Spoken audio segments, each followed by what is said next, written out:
La guerre par procuration. Quand nous disons la guerre par procuration, quand nous voyons les grands Zaïre devenir aujourd'hui les grands Congo, la République démocratique du Congo, peut-être vous ne réalisez pas, mais quand vous regardez ceci-là, on prend, vous prenez ça comme ça, dans la quête un peu longue, hein? Et vous allez comme ça, donc ça descend quelque part là-bas, puis ça remonte. Ça c'est la RDC, non? Oui. À peu près, oui. Mais regardez ici, là, le Rwanda, c'est là, le Burundi, c'est là. On vous dit que c'est des pays mis ensemble, entrent dans la République du Congo combien de fois? 64 fois. La Belgique, c'est combien? La France, c'est combien? Mais comment un pays comme ça, vous vous réveillez un matin, vous êtes en train de pleurer que celui-là a giflé celui-ci? Est-ce que c'est normal? Non. Ici, vous avez l'Ouganda. Là, vous avez la République des Soudan du Sud, n'est-ce pas? Là, vous avez la RCA, n'est-ce pas? Et là, vous avez nos voisins d'en face ici, Brazzaville. Et là, vous avez quelque part l'Angola, Zambie et la Tanzanie, là, puisque la Zambie part d'ici. Mais ces pays avec 9 voisins. Mais notre vocation, justement, c'est d'être une puissance. Mais on nous fait des guerres par procuration à travers les voisins.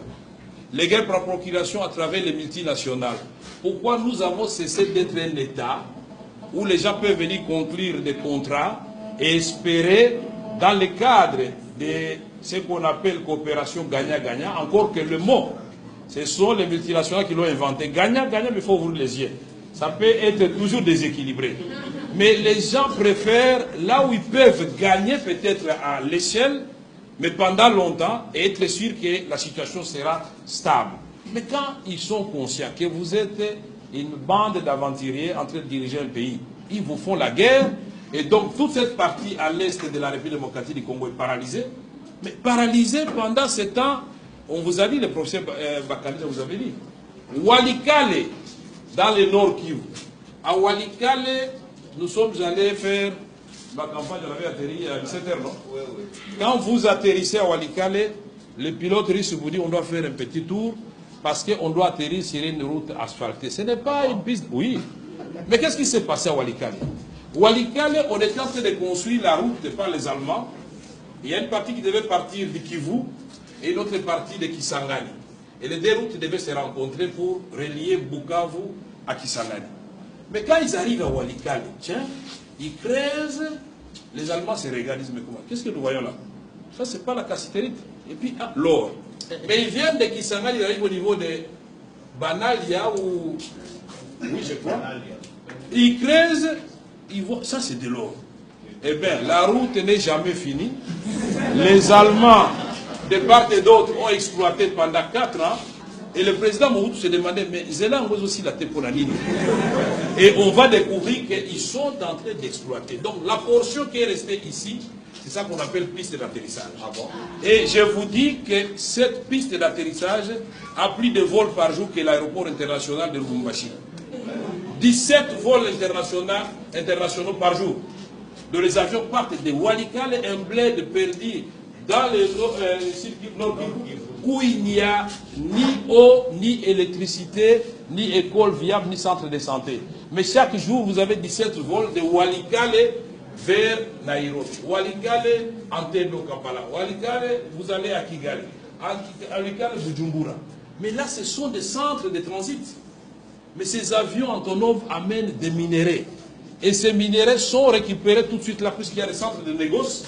Et les multinationales savent très bien, puisque quand on a fait la loi Dodd-Frank par le président Obama, l'administration Obama a fait la loi Dodd-Frank qui dit que toute multinationale américaine qui sera désormais citée dans un rapport comme exploitant les minéraux du sang à l'est de la République démocratique du Congo sera radiée et traduite en justice. Nous aurions voulu que les Canadiens fassent la même chose, les Belges, les Britanniques et les Français, les Australiens, tous ceux qui ont des multinationales qui viennent ici, le groupe Banro, il y a tout un tas d'entreprises qui prolifèrent. La guerre par procuration, l'armée américaine, depuis l'aventure de la Somalie, ils ont dit non, non, on ne vient plus en Afrique, formons quelques États en Afrique qui vont commencer à faire la guerre à notre place. Puisque qu'est-ce qui s'est passé en Somalie? Ils viennent débarquer en Somalie, oubliant la géopolitique et la sociologie et l'anthropologie. Ils débarquent, il y a des groupes armés, mais quand ils descendent, on prend 3 Américains qu'on tue de façon brutale, mais tous ils sont terrorisés, ils repartent et la guerre a pris fin. C'est pourquoi nous avons dit au secrétaire général, c'est bien d'amener une brigade d'intervention à l'est de la République démocratique du Congo. Mais quand vous voyez du nord Katanga, de Tanganyika, jusqu'à Dungu en province orientale, donc à la frontière du Soudan, mais c'est un territoire plus grand que l'Europe occidentale. Mais comment pensez-vous que 3000 hommes vont se déployer ici et réussir là où 17 000 hommes, 18 000 hommes de la MONUSCO n'avaient pas réussi? C'est pourquoi il faut prendre des précautions. Parce que dans les temps, on avait eu Artemis dans l'Itourie avec la France. C'était des coupes chirurgicales. Pendant 3 mois, ils ont terminé le travail. Pourquoi? Parce que si le plan interne a créé un minimum de consensus, si le plan interne, on a localisé les chefs de bande et les chefs de groupes armés, on les a identifiés, mais si vous faites l'obstacle, on va vous arrêter. Et l'affaire est bien partie. Mais les M23 menacent les Nations Unies. On ne fait rien. Et alors, et notre aventurier va menacer et les gens continuent à mourir. Voilà ce que nous disons.